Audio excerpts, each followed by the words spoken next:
अल्हम्दुलिल्लाहि रब्बिल आलमीन वस्सलातु वस्सलामु अला रसूलिहिल करीम अम्मा बाद फ़ाऊज़ बिल्लाहि मिनश शैतानिर रजीम बिस्मिल्लाहिर रहमानिर रहीम इक़रा बिस्मि रब्बिकल्लज़ी खलक़ खलक़ल इंसाना मिन अलक़ इक़रा व रब्बुकल अकरम अल्लज़ी अल्लमा बिल क़लम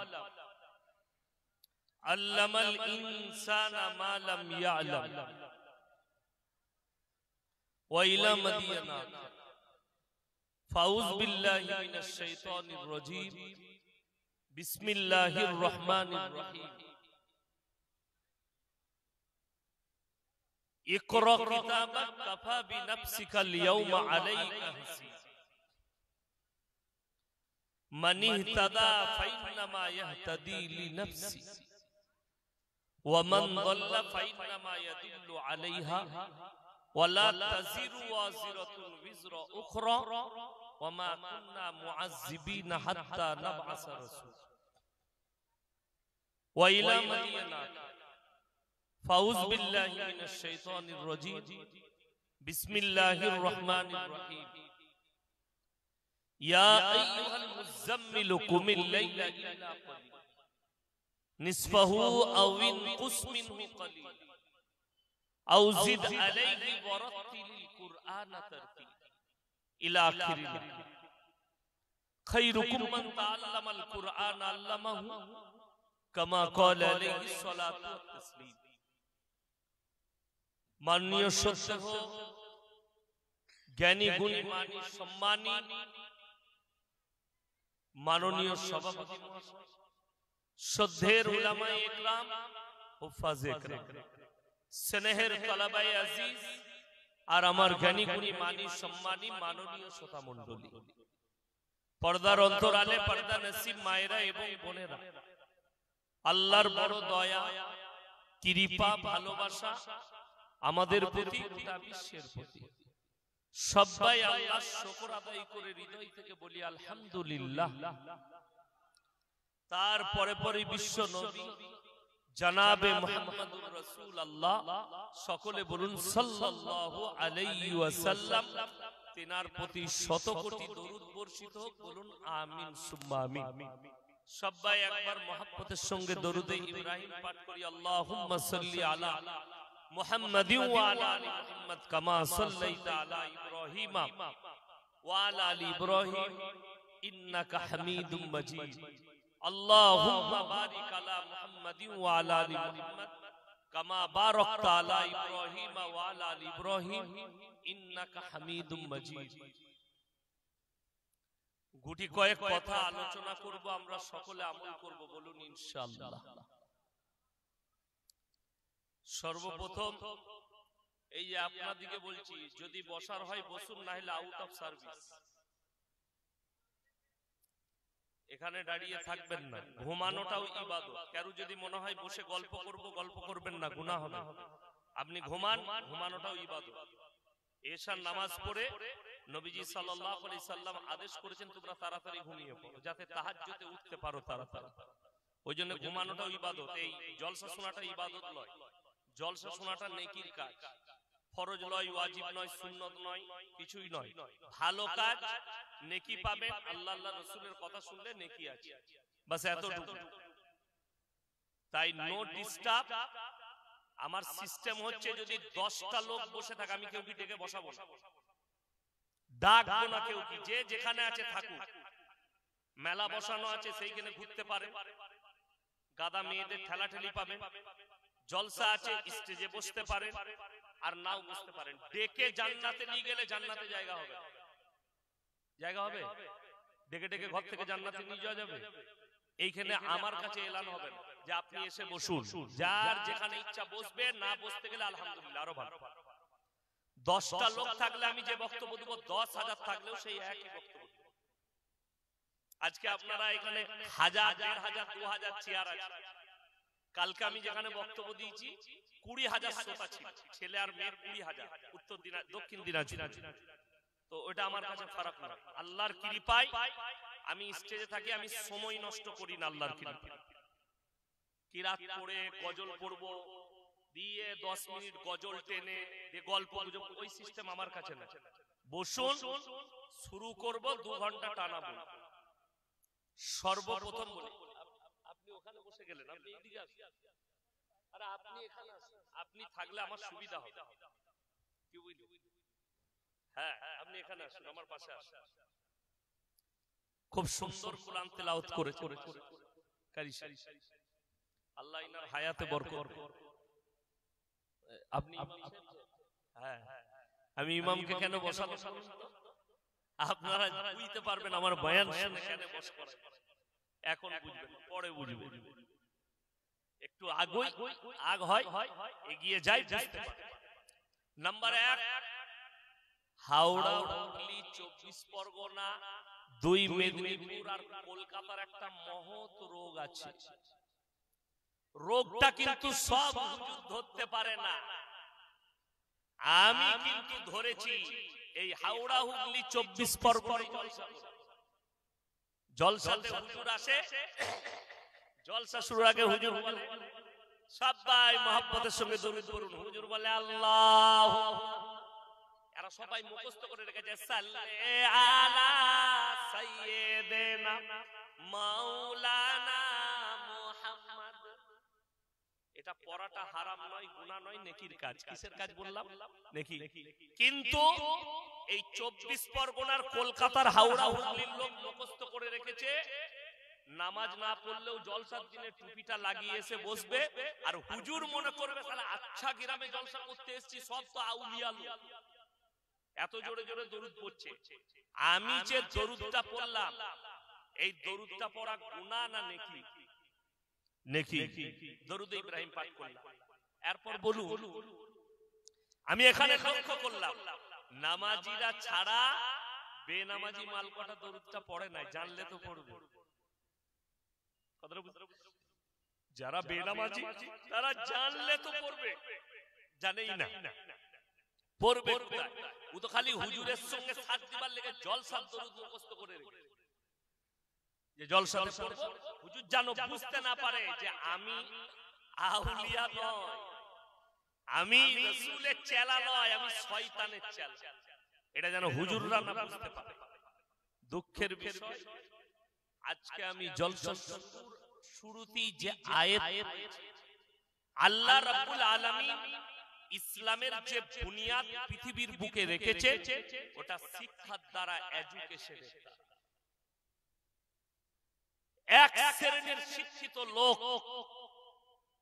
ইসলামের মধ্যে নবীজির নাম করে মিথ্যাচার করেছে, আর এই মুসলমানের কাছে দ্বীনি শিক্ষা না থাকার কারণে সেটাকে ইসলাম, সেটাকে হাদিস, সেটাকে রাসূলের ভাষা মনে করে আমল করে ফেলেছে, অথচ এটা নবীজির ভাষা নয়।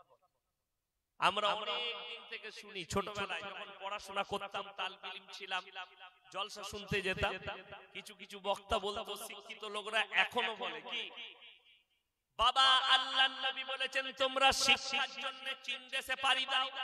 শুনেছেন না শুনেননি? আমি চ্যালেঞ্জ দিলাম, এখানে কোন মৌলবি থাকলে বুখারী, মুসলিম, আবু দাউদ, ইবনে মাজাহ, নাসাই শরীফ কোন হাদিস থেকে যদি এই হাদিসটা বার করতে পারে, আমি জীবনে আর সমাজের মধ্যে বক্তব্য দেব। এটা হাদিসই নয়, নবীজির নামে মিথ্যাচার করা হয়েছে। রাসূলের যেটা সহিহ হাদিস, প্রত্যেকটা মুসলমান নরনারীর জন্য দ্বীনি শিক্ষা অর্জন করা ফরজ, অপরিহার্য। এইটা হচ্ছে সহিহ হাদিস রাসূলের। এর অপব্যাখ্যা করে একটা মিথ্যাচার করে দিয়েছে রাসূলের নামে। এরপর মুসলিম সমাজ ফেরে পড়ে। আজকে আপনি বলুন, এই 8 ঘরাই জলসা করতে এসেছি, শুধু 8 ঘরা নয়, গোটা কলকাতা টাউনে যদি এই আলেমরা সমীক্ষা করে, ইমামরা আর মুলবিরা, কত পার্সেন্ট মুসলমানের কাছে দ্বীনি শিক্ষা আছে? আমার মনে হয় 85% মুসলিমের কাছে দ্বীনি শিক্ষা নাই। ঠিক বললাম না ভুল বললাম? 85%। এরপর দ্বীনি শিক্ষা কতটা ফরজ? কোন মৌলবীর বয়ান শুনেছেন? আমার 1 লাখের বেশি বয়ান ছুটছে ইউটিউব আর ফেসবুক। আমার নিজস্ব কোন পার্সোনাল চ্যানেল নাই যে আপনি বলবেন ইয়াসিন সাহেব নিজের জলসা নিজে ছাড়ে। এই বাড়ি হচ্ছে 24 পরগনায়। আমার সাথে আমার ম্যানেজার থাকে মোল্লা আব্দুল হালিম অফিসিয়াল, ওই চ্যানেলটা আমার সাথেই থাকে, ওই চালায়। আমি মাঝে মাঝে ওখানে লাইভে আসি। অনেক চ্যানেল আছে গোটা পশ্চিম বাংলায়, 500-র বেশি চ্যানেলওয়ালা আমার জলসা ছাড়ে। আমি সবাইকে চিনিও না, যারা এসে রেকর্ডিং করে নিয়ে যায় জলসা ছাড়ে। 1 লাখের বেশি বয়ান ছুটছে, একটা জলসা আমার দেখিয়ে দিতে পারবেন না যে আমি সেই জলসাই বলেছি যে মুসলমান শোনো, তোমাদিকে সবাইকে মৌলবি হতে হবে, আলেম হতে হবে, হাফেজ হতে হবে। এটা কোনো ইমাম জুম্মাই কোনদিন বয়ানে বলে না, কোনো মৌলবি বয়ান করে না, আর করতেও পারবে না। আল্লাহ রাসূলের যেটা হাদিস সেইটাই বলতে হবে, তার বাইরে নয়। ইলম আল্লাহ দান করেন যাকে ভালোবাসেন। ইলম আলেম সবাই হয় না, আল্লাহ সকলের দ্বারা খিদমত নেয় না। আমরা যখন মাদ্রাসায় পড়েছি আমাদের বহু সাথী আছে, এই 24 পরগনায় আমার অনেক সাথী আছে। বুড়িপুর মাদ্রাসা যেখানে, সেখানে আমার অনেক সাথী আছে। এই মাসের শেষেই আমার বুড়িপুরে জলসা, সামনে সব একটা পাড়ায় আমার জলসা আছে, ওখানে আমার অনেক সাথী আছে, অনেক। তো পশ্চিম বাংলায় আমার অনেক সাথী আছে। কেউ রাজমিস্ত্রি হয়েছে, কেউ কাঠ মিস্ত্রি হয়েছে, কেউ রং মিস্ত্রি হয়েছে, কেউ আবার মুফতি হয়েছে, কেউ মুহাদ্দিস হয়েছে। অনেক সাথী, আল্লাহ সকলকে কবুল করেন। একটা স্কুলে যদি 500 ছাত্র পড়ে, 500 জনই ডাক্তার হয় তো নাকি? কথা বলেন, ডাক্তার হবে? আল্লাহ যাকে কবুল করবে সেই হবে। এরপর ডাক্তার একটা ছেলে হতে পারলো না, ওটা বড় কথা নয়। সব থেকে বড় কথা হচ্ছে তার কাছে এডুকেশনটা আছে, শিক্ষা আছে। আপনাকে দেখে দেখে মাদ্রাসায় পড়লো, মৌলবি হতে পারলো না, হাফেজ হতে পারলো না, কিন্তু তার ওয়াজাকাতা ঠিক আছে, তার ঈমান ঠিক আছে, তার সবকিছু ঠিক আছে। এইটাই তার জন্য যথেষ্ট, তার জন্য এটাই। কিন্তু এমন ডাক্তার হও না যে তোমার মধ্যে আদর্শ যেন না থাকে, এমন মৌলবি হও না, মাদ্রাসায় পড়েছো মৌলবি হতে পারোনি, তার কারণে তুমি গাঁজাখোর হবে, মাতাল হবে। এটা কিন্তু ইসলাম স্বীকৃতি দেয়। আপনাকে অতটা ইলম হাসিল করতে হবে যতটা করলে হারাম হালাল চিনতে পারে, দ্বীন আর বদ্দীন চিনতে পারে, শিরক আর বিদআত চিনতে পারে, কুফরি চিনতে পারে, বেঈমান কাফের ইহুদি নাসারারা যে জালটা আপনার উপরে ছুঁড়েছে, এই জালটা যেন আপনি ওই ইলমের দ্বারা দেখতে পান যে আমাদের উপরে কি জাল ছোড়া হয়েছে। আমি একটা একটা করে কেটে কেটে আলোচনা করব। আজকে দেখুন মুসলমান দ্বীনি শিক্ষা কেন ফরজ বলে দিই। আজকে বহু মুসলমান যুবক যুবতী আছে, বহু এমন মুসলমান আছে নামাজও পড়ে, জুম্মার নামাজে যায়, কেউ কেউ ঈদ আর বকরা ঈদ পড়ে, সে নিজেকে মুসলমান বলে দাবি করে, সে হারাম হালালটাই ছিল। 24 পরগনা, হাওড়া, হুগলি, কলকাতার বহু ছেলে, আমার বর্তমানের ছেলে লড়ি চালায়। সব থেকে দামি বালির ঘাটটা আমার বাড়ির কাছে, সিল্লার ঘাটের বালির দাম সব থেকে বেশি কলকাতা। ওই ঘাটটা আমার বাড়ির কাছে, রোজ 5000 গাড়ি লোড হয়। মুসলিমদের ছেলেরা গাড়ি চালায়, বালির ঘাটে বালি লোড করে উঠলো হাই রোডে, এনএইচ 2 এ উঠি হোটেলে দাঁড়ালো, ঢুকেই বলছে ভাই এক বোতল মদ দে তো। মুসলিমদের ছেলে, মদ খাওয়া হয়ে গেল। এরপর বলছে হোটেলের কর্মচারীকে, ভাই মুরগির মাংস আর রুটি নিয়ে আয়। হোটেলের কর্মচারী বেচারা মূর্খ সুর্খ ছেলে মুরগির মাংস আর রুটি এনে টেবিলে দিয়েছে। তখন হারামখোর জিজ্ঞেস করছে মুরগিটা জবাই না কাটা? আমরা হারামখোরকে জুতো করে মারে। আচ্ছা, যে ছেলেটা মদ খেলো তার আর এটা জিজ্ঞেস করার লাভ আছে যে এটা কাটা না গোটা? ওটাও হারাম, এটাও হারাম। আপনারা জানেন না। যারা এখানে নামাজি বসে আছেন তারাও শুনে যান, যারা মুসলিম ভাই এসে বসেছেন শুনে যান। আল্লাহ রাব্বুল আলামিন দোয়া কবুলিয়াতের জন্য যে শর্ত প্রথম রেখেছে সেটা হচ্ছে হালাল খাবার, তবে আপনার দোয়া কবুল হবে। আপনি কলকাতার যে কোনো রেস্টুরেন্টে যান, যে কোনো হোটেলে যান, মুসলিমদের জন্য জরুরি দাদা মুরগিটা জবাই না কাটা এটা জিজ্ঞেস করতেই হবে। ঠিক কি না? কথা বলেন। যেখানে যাবেন আপনাকে জিজ্ঞেস করতে হবে। যদি বুঝতে না পারে এটা মুসলিমদের হোটেল, আপনাকে জিজ্ঞেস করতে হবে এটা জরুরি জবাই কিনা মাংসটা, এটা জরুরি। আপনার দোয়া কবুল হবে। হালাল খাবার আপনাকে খেতে হবে, তবে আল্লাহর বারগাহে দোয়া কবুল হবে। আর যদি জিন্দেগি ভর হারাম খান আর গোটা পৃথিবীর মৌলবি আর পীরকে এক কাছে করে দোয়া করে, দোয়া কবুলের রাস্তা। আমার ভাই, দুঃখের বিষয় এটাই। আপনি বুঝে গেলেন, ইয়াসিন ভাই রাতের বেলায় এসে বলে গেল জবাই করা মাংস খাবি, সকাল বেলায় উঠে আপনি আপনার বাজারে গেছেন, এই জবাই করা 1 কিলো মাংস দে। আমি খালি মুসলমানদের হারাম হালালটা চিনাচ্ছি আপনাকে। দোকানে গিয়ে বললে জবাই করা মাংস দে, কিনছে জবাই করা মাংস, কিন্তু টাকাটা আবার সুদের টাকা, সেই একই মাল দাঁড়িয়ে। কথাটা বুঝাতে পারলাম?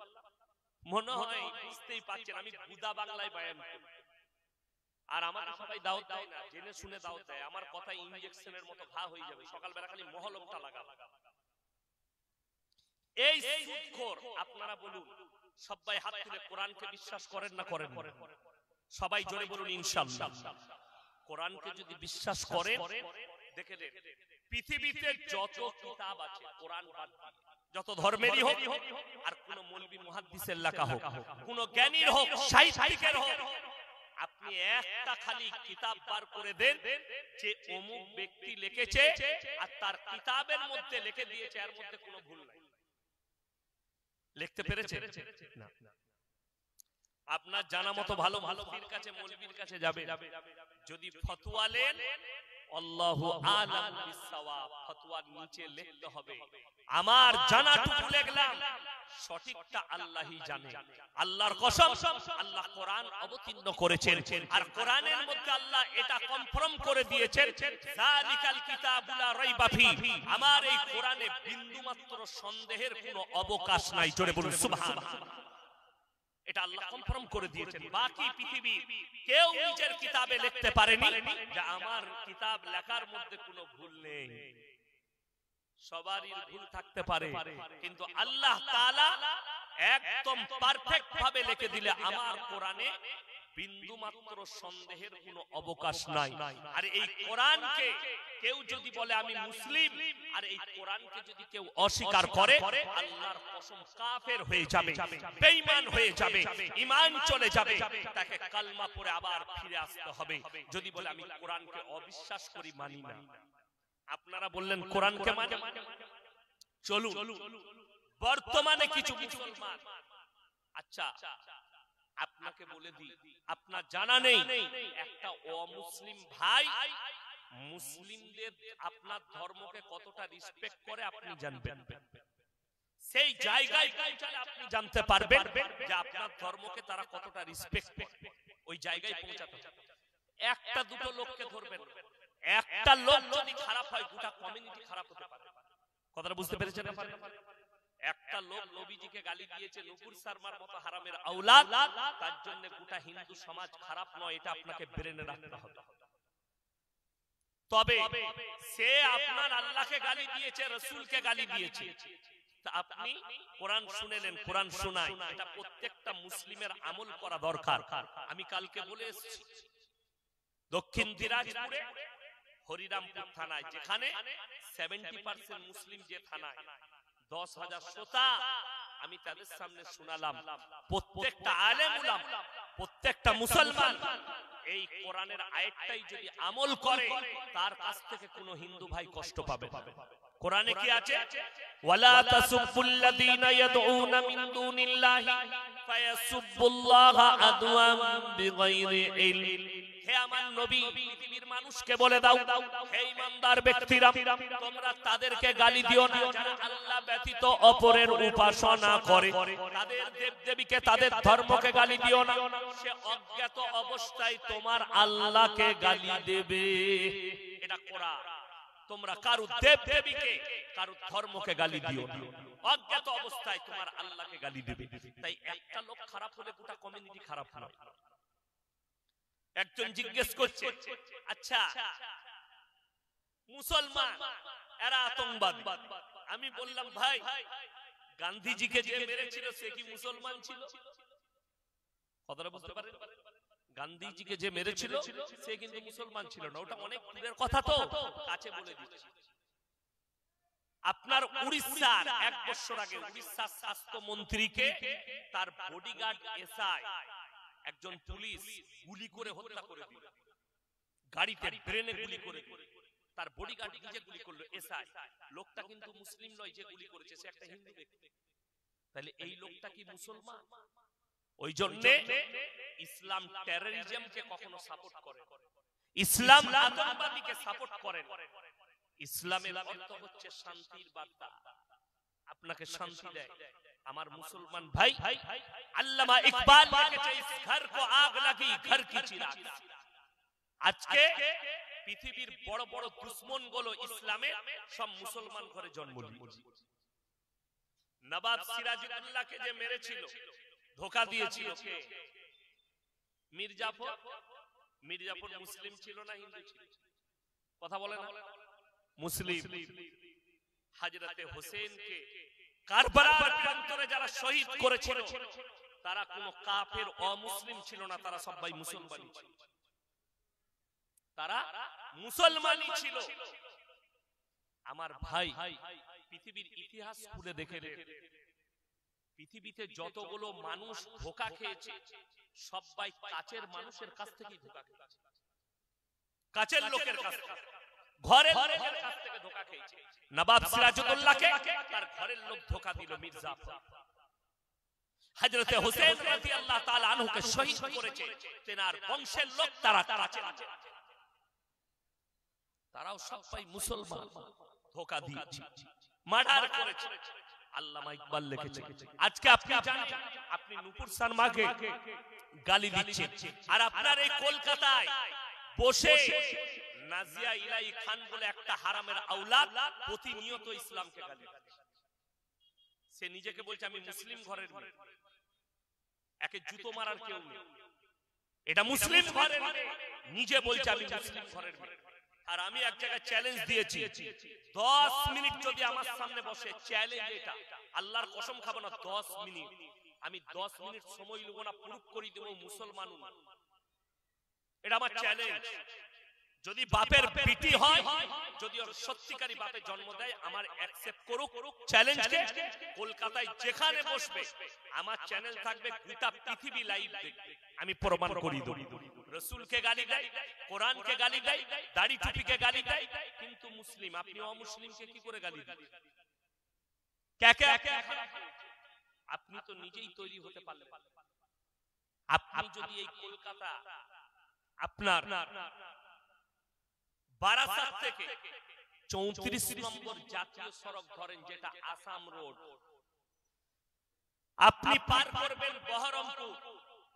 বহরমপুরের পরে জায়গাটার নাম হচ্ছে পলসন্ডা মোড়, হাইওয়ের উপরে। আমি মাঝে মাঝে ওই পলসন্ডা পেরিয়ে গিয়ে একটা ধাবা আছে, ধাবাটার নাম হচ্ছে পাপ্পুদা ধাবা।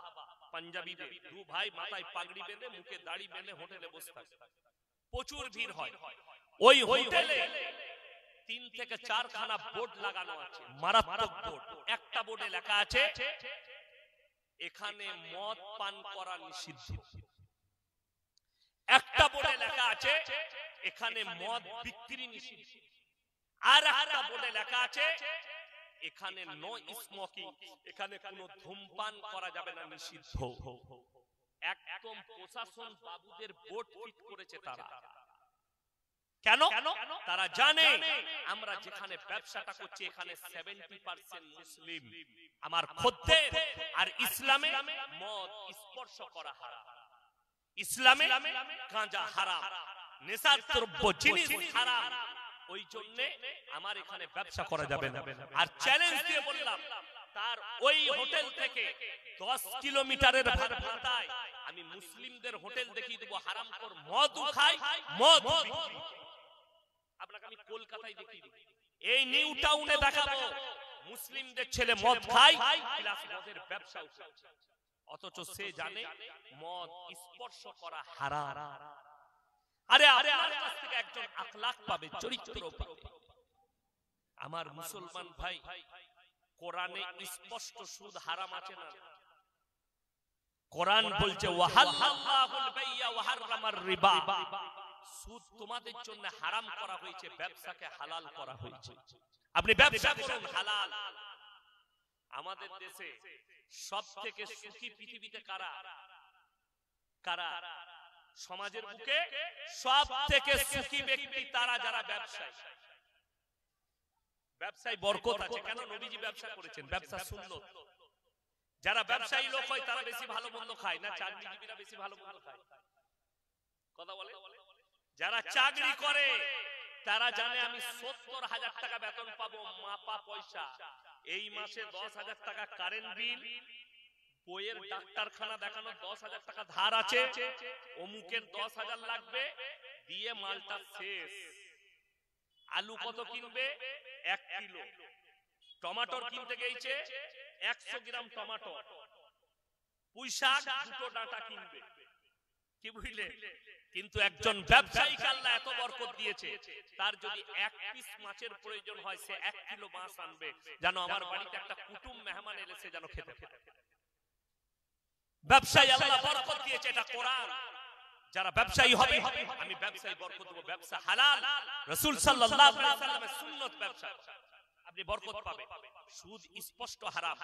এই হারাম জানার পরে যে মুসলিম সুদ খাচ্ছে, আপনি ইমানদারির সঙ্গে বলুন সে আল্লাহর সঙ্গে যুদ্ধ ঘোষণা করলো না? করলো। আমার নবী, বিশ্ব নবী জানাবে মুহাম্মাদুর রাসূলুল্লাহ, সকলে একবার বলুন সাল্লাল্লাহু আলাইহি ওয়াসাল্লাম।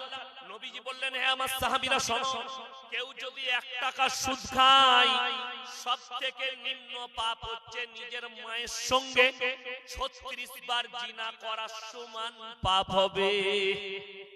এটা কোরআন স্পষ্ট ভাষায় আল্লাহ বললেন, এবং রাসূল হাদিস বর্ণনা করলেন যে 1 টাকা সুদ খাবে, নিম্নমানের পাপ হচ্ছে নিজের মায়ের সঙ্গে 70 বার জিনা করার সমান পাপ হবে।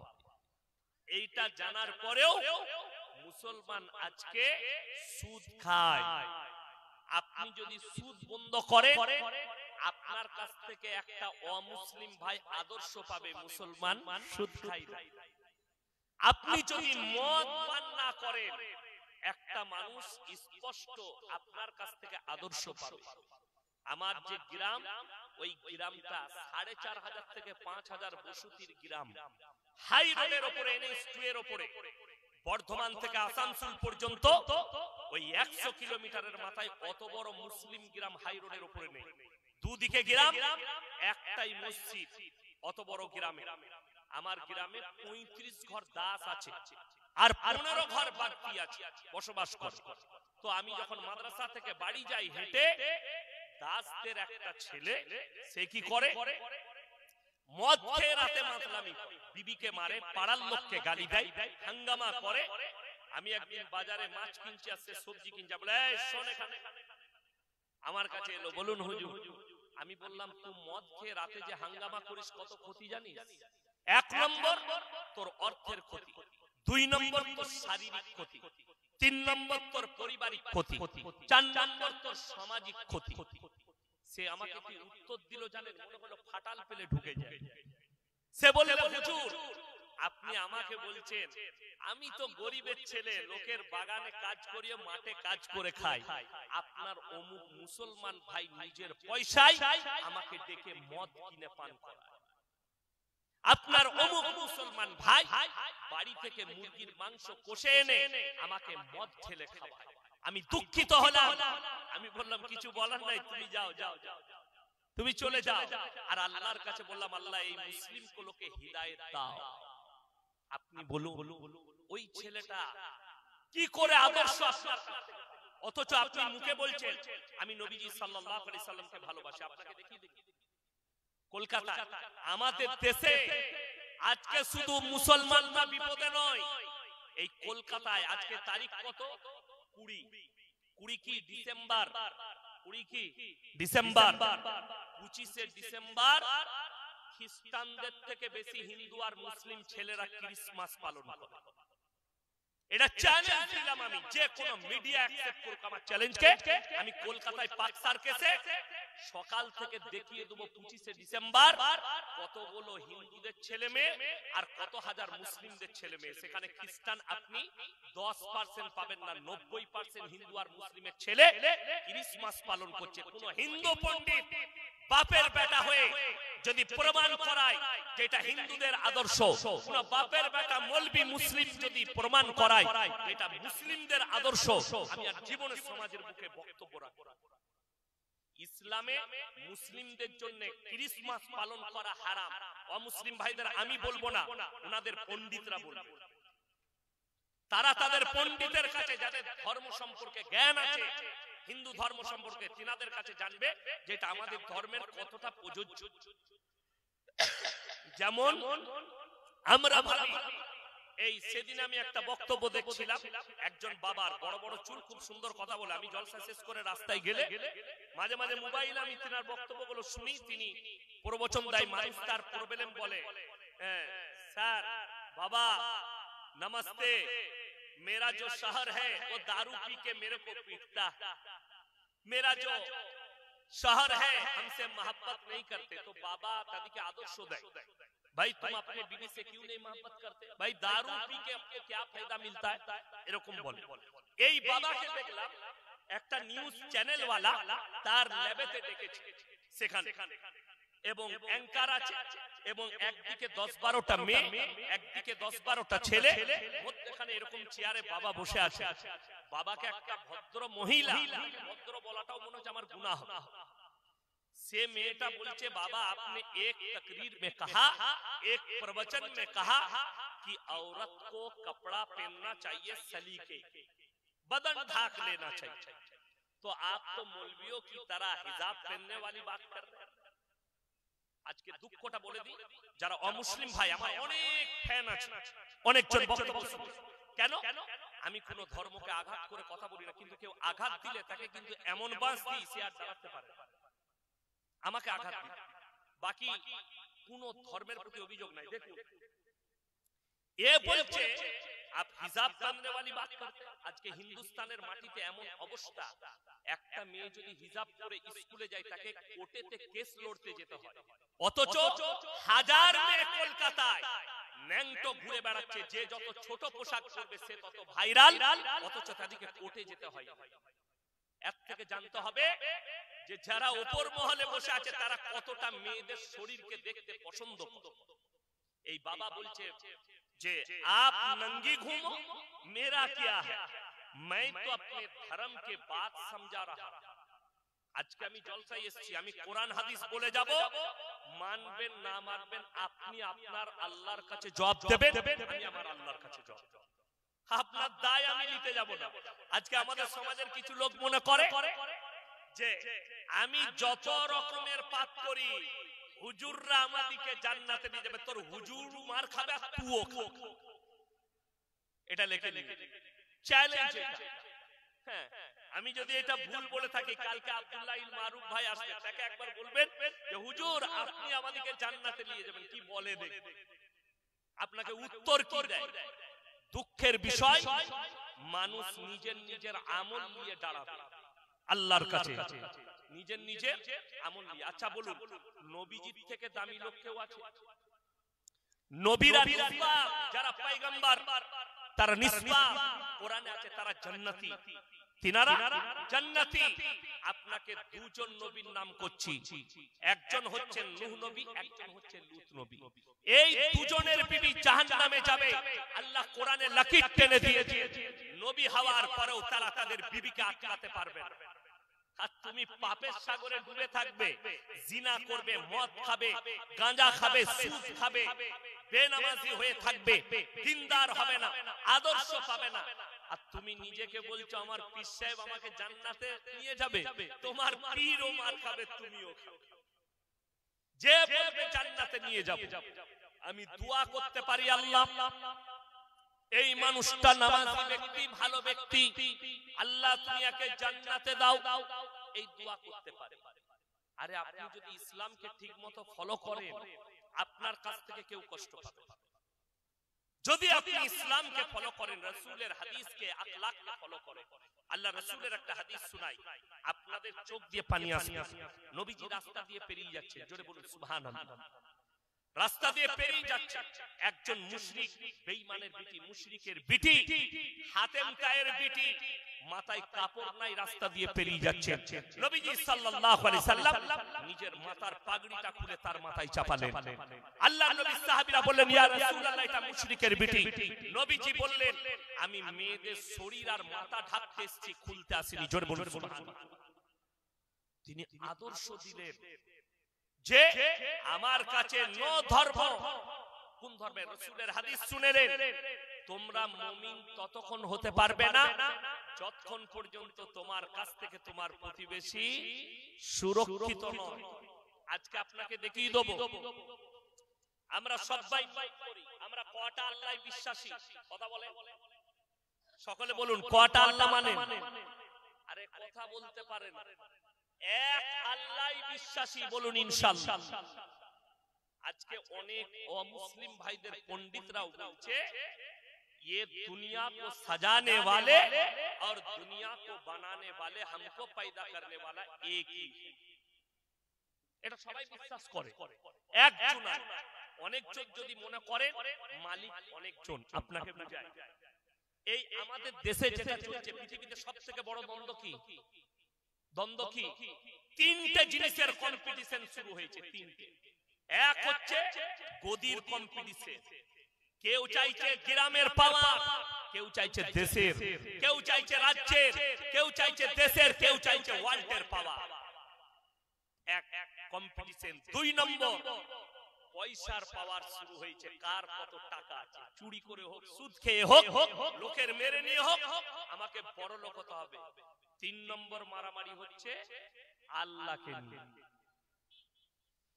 কেউ বলছে আল্লাহ, কেউ বলছে ভগবান, কেউ বলছে গড, কেউ বলছে ঈশ্বর। মারামারি হচ্ছে না, হয় না? ও বলছে আমারটা ঠিক, আমারটা ঠিক। আমি আপনাদেরকে বুঝিয়ে দিই, যারা এই দ্বন্দ্ব করছে, ধরেলেন ভগবান, গড, ঈশ্বর, আল্লাহ আছে, আমি বিশ্বাস নয়, ধরেলেন যারা মারামারি করছে আছে। আচ্ছা, আপনারা খবর পেলেন,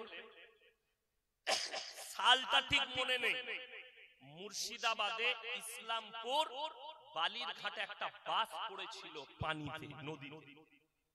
ওটা হচ্ছে ঝিল, জলঙ্গি নদীর ঝিল। বাসটা পড়া মাত্র 70 ফুট গভীরে গেছে, 70 ফুট তলায়। 44টা লোক মারা গেছে। 44 জনের মধ্যে 8 জন মুসলিম ছিল। কজন বললাম? 8 জন মুসলিম, আর বাকি বিভিন্ন ধর্মের মানুষ ছিল। আচ্ছা, যদি বাসটা আল্লাহ ফেলে, ধরেলেন অনেকজন বলবেন বাসটা আল্লাহ উল্টি দিয়েছেন, তাহলে তো আল্লাহ নিজের গুলোকে আগে বার করে দিত। কথাটা বুঝতে পারেন? যদি বলে ভগবান ফেলেছেন, তাহলে ভগবান নিজের মালগুলো বার করলো না। কথাটা বুঝতে পারেন? আচ্ছা, সবাই মরেছে না মরেনি? এইখানে জানতে হবে ভাগ বাটোয়ারা আপনি করেছেন, সৃষ্টিকর্তা একজন। জোরে বলুন সুবহানাল্লাহ। সৃষ্টিকর্তা কজন? একজন। আপনাকে বুঝিয়ে দিই আরো স্যাম্পল ভাবে। এই যে মোবাইল দেখছেন, মোবাইল, এই মোবাইলটা আমারটা, এটা 3-4 বছর হয়ে গেল, আমি মোবাইল ইউজ করতে পারি না বেশি। এটার নাম হচ্ছে ভিভো Y20। কি বুঝলেন? এটা ভিভো কোম্পানি। আচ্ছা, এইটাতে কথা হয় না? হয় না? আমি কথা বলছি, ভিডিও আছে, ফেসবুকও আছে, সবই আছে।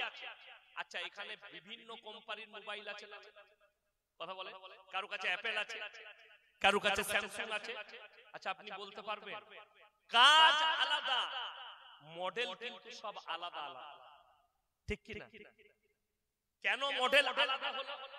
মোবাইল সব, কিন্তু মডেল, অ্যাপেলের মডেল আলাদা, ভিভোর মডেল আলাদা, স্যামসুং এর মডেল আলাদা, সব কোম্পানির মডেল আলাদা, মালিক আলাদা হওয়ার কারণে মডেল আলাদা।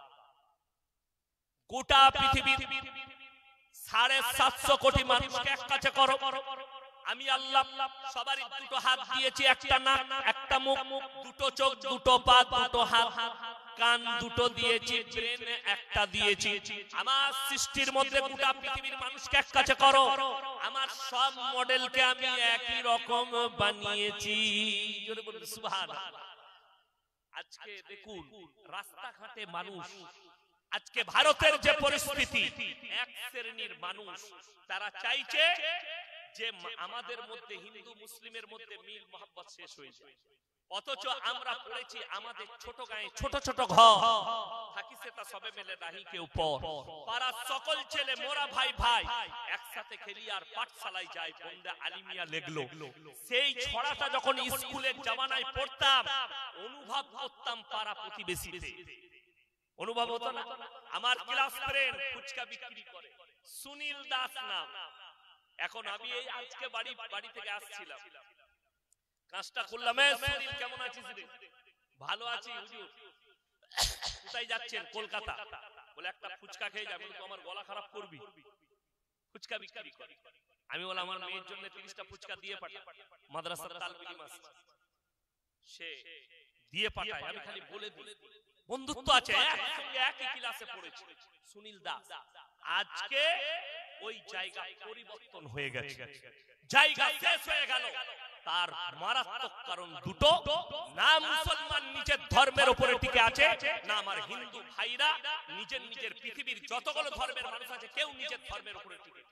সব কোথায় গেছে? মানবতা থেকে সরে গিয়ে